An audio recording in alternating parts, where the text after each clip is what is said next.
भूलोक का गौरव, प्रकृति का पुण्य लीला स्थल कहां, फैला मनोहर गिर हिमालय और गंगा जल जहां, संपूर्ण देशों से अधिक किस देश का उत्कर्ष है, उसका की जो ऋषिभूमि है वह कौन, भारतवर्ष है। ये पंक्तियां हैं भारत भारती की, जिसमें यह जिक्र किया गया है कि हमारा भारत कितना विशाल स्तर पर विश्व भर में जाना जाता था और यहां की संस्कृति, यहां की परंपरा, यहां का धर्म पूरे विश्व में अग्रणी भूमिका निभाता था और पूरे विश्व को एक राह दिखाता था। लेकिन आज की परिस्थितियां बदल गई हैं। नमस्कार, कैपिटल टीवी उत्तर प्रदेश देख रहे हैं आप और मैं हूं आपके साथ अखिलेश पांडे।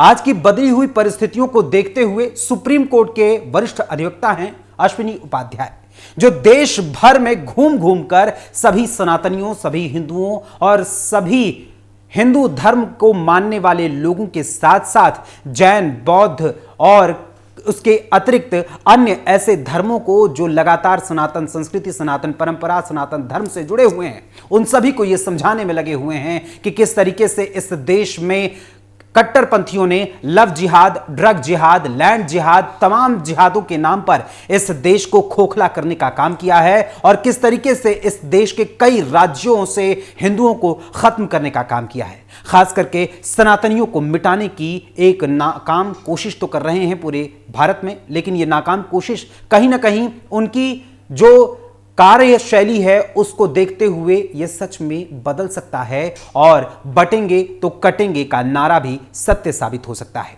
इसी को आगाह करते हुए कुरुक्षेत्र पहुंचे सुप्रीम कोर्ट के वरिष्ठ अधिवक्ता अश्विनी उपाध्याय ने एक कार्यक्रम में वहां मौजूद सभी हिंदुओं को इस बारे में चेतावनी दी और आने वाली परिस्थिति से आगाह भी किया है। क्या कुछ कहना है एडवोकेट अश्विनी उपाध्याय का, आप खुद सुनिए उन्हीं की जुबानी। कल एक घटना घटी स्विट्जरलैंड में। एक व्यक्ति जो इराक का था, उसकी अपनी कुछ मान्यता थी। उसने किसी किताब के बारे में कुछ लिखा, नहीं पसंद थी उस किताब की कुछ चीजें उसको पसंद नहीं थी, तो वो लिखता था।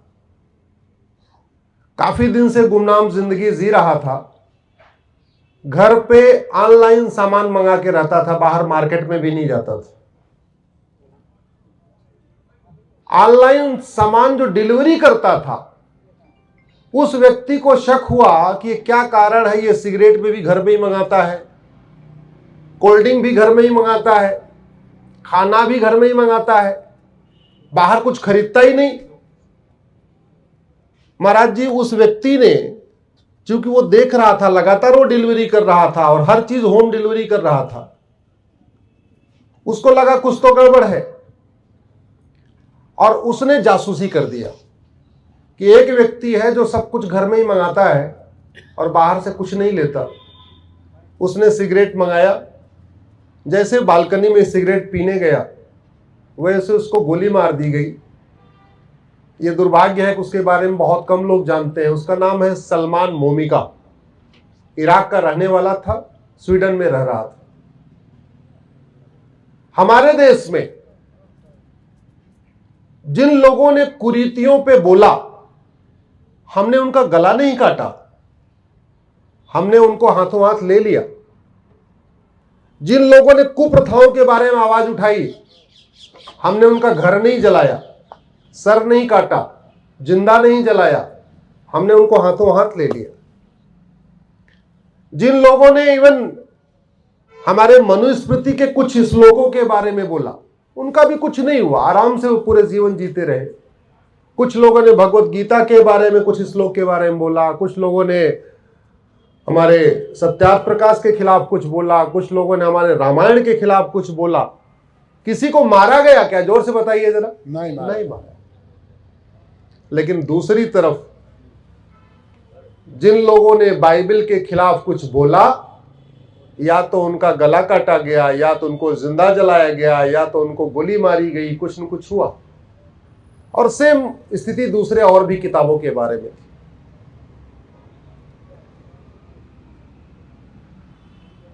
आज ये जो हवन हम यहां कर रहे हैं, 100 वर्ष पहले ये हवन स्वात घाटी में भी होता था। 100 वर्ष पहले ये हवन यज्ञ गंधार में भी होता था। 100 वर्ष पहले ये हवन आपके काबुल में भी होता था, 100 वर्ष पहले ये हवन आपके पेशावर में भी होता था, लाहौर में होता था, मुल्तान में होता था। आज हो रहा है क्या? जोर से बोलिए। नहीं। क्यों? क्योंकि अगर हम घटेंगे तो हम कटेंगे। हम जहां जहां घटे वहां वहां कटे, हम जब जब घटे तब तब कटे, और हम लगातार घट रहे हैं। और हम जो घट रहे हैं उसके लिए हम जिम्मेदार नहीं है, हम जो घट रहे हैं उसके लिए यहां की सरकारें जिम्मेदार हैं। मैं कुछ आपको आंकड़े बताता हूं। प्रतिदिन हमारी 1000 बेटियां लफ्ज़ जिहाद का शिकार होती हैं। 1000। कश्मीर से कन्याकुमारी, पंजाब से लेके तमिलनाडु तक 1000 बेटियों के साथ धोखा होता है। बाद में वो बेटियां मार भी दी जाती हैं। लेकिन जिन लोगों ने हमारी बेटियों के साथ धोखा हुआ, आज तक किसी को फांसी हुई क्या? जोर से बताइए। नहीं। किसी की नागरिकता खत्म हुई क्या? नहीं। किसी धोखेबाज की 100% प्रॉपर्टी जब्त हुई क्या? नहीं। भगवान श्री राम कहते हैं भय बिन होए न प्रीत। हम भगवान श्री राम की पूजा करते हैं, राम नीति को लागू नहीं करते। भगवान योगेश्वर श्री कृष्ण कहते हैं सठे साठ्यम समाचरित। ना हमने राम नीति लागू किया भय बिन होए न प्रीत, ना हमने कृष्ण नीति लागू किया सठे साठ्यम समाचरित। नतीजा यह है 1000 बेटियां प्रतिदिन, यानी साल में 4 लाख बेटियां कम हो रही हैं। और याद रखिए, बेटा कम होता है तो एक बेटा कम होता है, लेकिन बेटी कम होती है एक पूरा वंश कम होता है, एक पूरी चेन खत्म हो जाती है। क्योंकि वो बेटी मां बनती, वो बेटी फिर दादी बनती, वो बेटी फिर परदादी बनती। 4 लाख बेटियां। मैं आपको उदाहरण देता हूं। नेहा को अबरार ने मारा, कशिश को अख्तर ने मारा, अंकिता को शाहरुख खान ने मारा, श्रद्धा को आफ्ताब ने मारा, अंजलि को यामीन ने मारा, स्वाति को अरशद ने मारा, तनिष्का को साहिल ने मारा, कृति को वसीम ने मारा, बबली को शाहजहां ने मारा, अंतिमा को रिजवान ने मारा, दीक्षा को इमरान ने मारा, नीलम को तालिब ने मारा, एकता को शाहिद ने मारा, निधि को हैदर ने मारा, नीतू को लाइक ने मारा, वर्षा को वारिस ने मारा, प्रिया को एजाज ने मारा, नेहा को आसिफ ने मारा, शिवानी को आरिफ ने मारा, नैना को शेर खान ने मारा, सोनम को मोहम्मद अंसारी ने मारा, प्रिया को शमशाद ने मारा, निशा को लुकमान ने मारा, सीमा को नदीम ने मारा, खुशी को अशरफ ने मारा, एकता को साकिब ने मारा, मानसी को मुजम्मिल ने मारा, निकिता को तौसीफ ने मारा, चैनिका को रफीक ने मारा, हिना को अदनान ने मारा। ये मैंने कुछ एग्जांपल आपको दी। आपने मारने की खबर सुनी होगी अखबार में, गिरफ्तारी की खबर सुनी होगी अखबार में, किसी जिहादी को फांसी की खबर सुनी आपने? नहीं। किसी जिहादी की नागरिकता खत्म होने की खबर सुनी आपने? नहीं। तो जब भय नहीं होगा, कानून का खौफ नहीं होगा, तो फिर समाज सुरक्षित कैसे होगा? हम लगातार घट रहे, हम लगातार घट रहे, और घटने का 5 कारण है। पहला लफ्ज़ जिहाद, 1000 बेटियां प्रतिदिन कम हो रही हैं। दूसरा घुसपैठ जिहाद, लगभग 2000 बांग्लादेशी रोहिंग्या प्रतिदिन बॉर्डर से अंदर आ रहे हैं। तीसरा है धर्मांतरण जिहाद, 10,000 हिंदू प्रतिदिन कम हो रहे हैं। जब हिंदू अगर मैं कहूं तो उसमें आप हिंदू, जैन, बौद्ध, सिख सबको मानिए। चौथा है घुसपैठ जिहाद। चौथा है ड्रग जिहाद। बड़े प्लान्ड वे में हमारे स्कूल में, कॉलेज में, यूनिवर्सिटी में ड्रग फैलाई जा रही है। ड्रग फैला के 2 काम किया जा रहा है, हमारी यंग जनरेशन को नशेड़ी बनाया जा रहा है। जब वो नशेड़ी बन जाता है तो उसको कन्वर्ट करना आसान हो जाता है। पंजाब में कन्वर्जन को करने के लिए सबसे पहले उन्होंने क्या किया? पहले ड्रग फैलाया। जब ड्रग फैलाना शुरू किया, फैलता गया, फिर कन्वर्जन आसानी शुरू हो गया। क्योंकि जो व्यक्ति नशेड़ी हो गया उसको क्या फर्क पड़ता है कि वो आर्य समाज रहे या सिख रहे या जैन रहे या बौद्ध। नशेड़ी तो नशेड़ी है, उसको जो फ्री में नशा देगा उधर ही चला जाएगा पूरे देश में। और एक बहुत बड़ा खतरा आ गया है, एक तो हिंदू, जैन, बौद्ध, सिख के 1 या 2 बच्चे, तीसरा है ही नहीं है। और उसमें भी कॉलेज में उसको ड्रग एडिक्ट बनाया जा रहा है, नशेड़ी बनाया जा रहा है, और उन नशे में नपुंसकता की दवाइयां मिलाई जा रही है। आजकल आप सुनते होंगे जैसे बच्चा इंजीनियरिंग कर लेता है, मेडिकल कर लेता है, कहता है तो शादी नहीं करेंगे। ऐसी घटनाएं आप सुन रहे हैं ना। वो जानते क्यों कहता है?